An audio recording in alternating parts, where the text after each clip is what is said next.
Hey everybody, Nick here, and today I got a disassembly video for you on this little guy right here. This is the Monterey Bay Knives XLC. Very interesting piece, and oh wow, look at that blade finish, damn. This is a very interesting piece. Let's go on ahead and take this guy apart.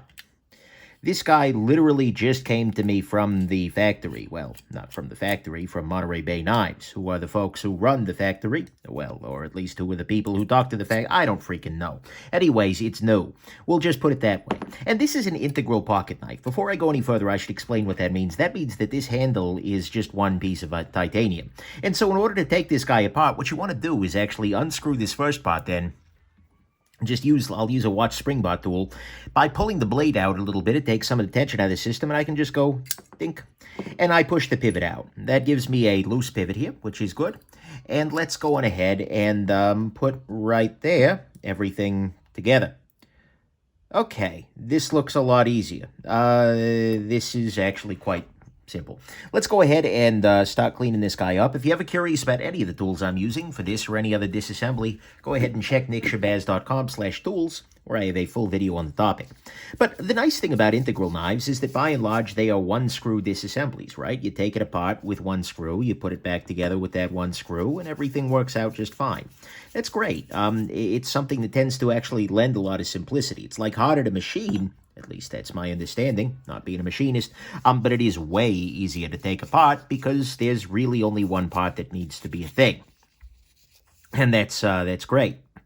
Looks like somebody was using a chamfering tool or something and kind of got sidetracked there. Not a big deal.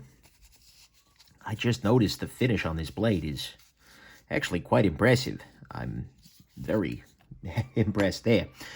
Then on the inside here, it actually looks like we have a set of steel washers inside there, which is a good idea, right? Can't hurt, right? See if I can't pop those out. You know, it looks like I might... Whoa there. So this steel washer here has a collar on it. So that's new and different. Let's pop this out. So the one with the collar goes on the lock side. And actually, that'll make it very clear what all is happening here. Nice. Okay. So the other thing that I'll want to do is just get in here with this piece of fabric here and just sort of do a little bit of flossing, if you will. Not the funky little dance move thing, but the overall approach to cleaning out a surface. Just get in here and clean. That's all. So go ahead and put that through there. I'll also want to wipe off the tent ball here, and I have done that now. Next step is going to be to clean off these washers, which have now touched the blade, so my blade is greasy, but that's okay. Blades are allowed to be greasy. That's sort of the nature of their beast, right? We can see here that this washer is worn only on one side, so that's the side that needs to face the blade. Interesting construction. I've never seen a washer that looks quite like this one. Maybe it is just to differentiate the sides. I'm not sure. I have no rightly idea what's going on there.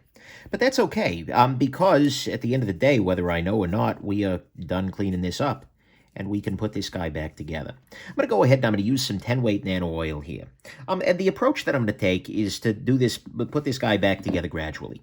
What I'm going to do to start with is I'm going to put a little bit of lubrication on the back side of this washer, just a little tiny bit. And the reason I'm going to do that is not actually because that part of the washer needs lubrication. Instead, what I'm going to do that for is, such that washer will, once it falls into its little pocket, stick there. I'm relying on basically the surface tension of that lubrication to keep everything sort of in position, which is not a bad approach, I don't think.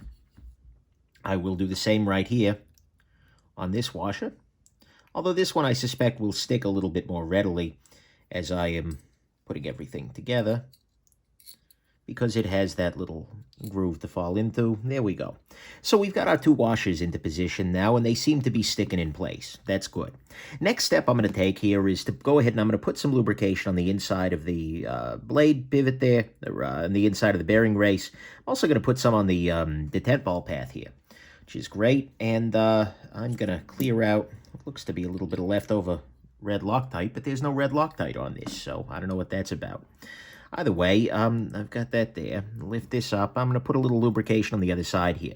When this knife rotates and the bearings rotate, they will, by definition, lubricate the other side of this. So I don't feel the need to lubricate the inside of those other two washers here. Now what I need to do is basically hold these two sets of washers in place. Again, rotating. What I need to do is not do what I just did there, dropping these off. I've got these, oh, damn. Okay, there went that washer. All right. Hashtag not a brilliant man, but that's okay. And just pop that into position here, and I'm holding everything with the wrong hand, so my left hand is being asked to do work, and that's not generally his forte, but then again, whatever. So next step is I need to get the blade into position here. And so what I do is I hold these washers like this, and I just slide the blade into place. Now, mind you, the blade is not going to naturally want to go into place immediately, and that's because of the lock bar. The lock bar positioning is going to be sort of important here. Did I lubricate the pivot? No, I didn't. The lock bar, I'll need to release at a certain point just to make everything roll properly, take some of the tension out of the system. But for the moment, everything's okay. I'm going to press the pivot into place here. And then I'm going to... Oh, actually, that seems to have worked out okay without it. Nice. Now what I'm going to do, apply a little bit of blue thread locker. Where is my thread locker? Right here. A little bit of blue Loctite to the inside of this guy right here. And with the lock bar off, I'm just going to tighten. Let everything get tightened up here. Now, no blade play. I think I'm a little over tight here, so let's go ahead and relax that down just the slightest tad. There we go. Perfect. Centering is more or less dead on. Could be that there's a slight bit of something underneath those washers, or it could just be my eyes lying to me. I don't quite know which, but either way, maybe it's a little... So right now it's favoring the lock side, which generally means the pivot is too tight. So let me relax that pivot just a slight bit more and see if we still have... Okay, now there's the slightest bit of play. So let me tighten this up just a tad more. Okay, now we're pretty much on. A little bit of...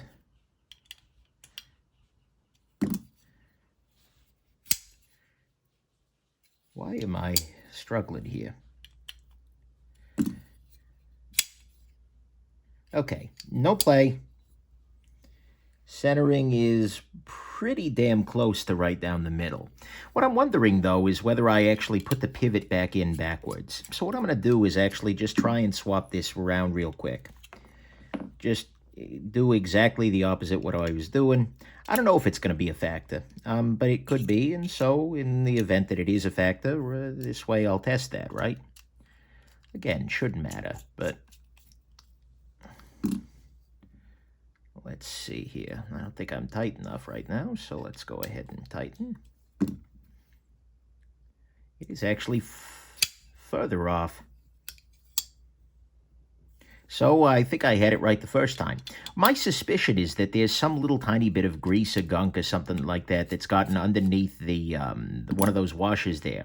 And so what I'm probably going to end up doing is just taking this guy, although actually, come to think of it, I didn't look carefully at the status of this guy before I took it apart. And so I'll just pop this through. But I sort of suspect that either as I carry this guy, it's going to work its way on over, or more, perhaps more likely, I will clean this guy out one more time, and I will get rid of that remaining whatever it is, and everything will run perfectly. But regardless, there we go.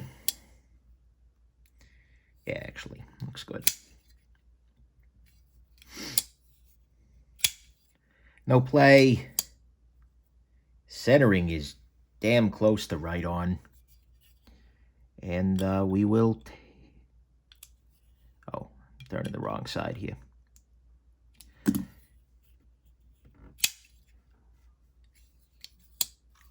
Yeah,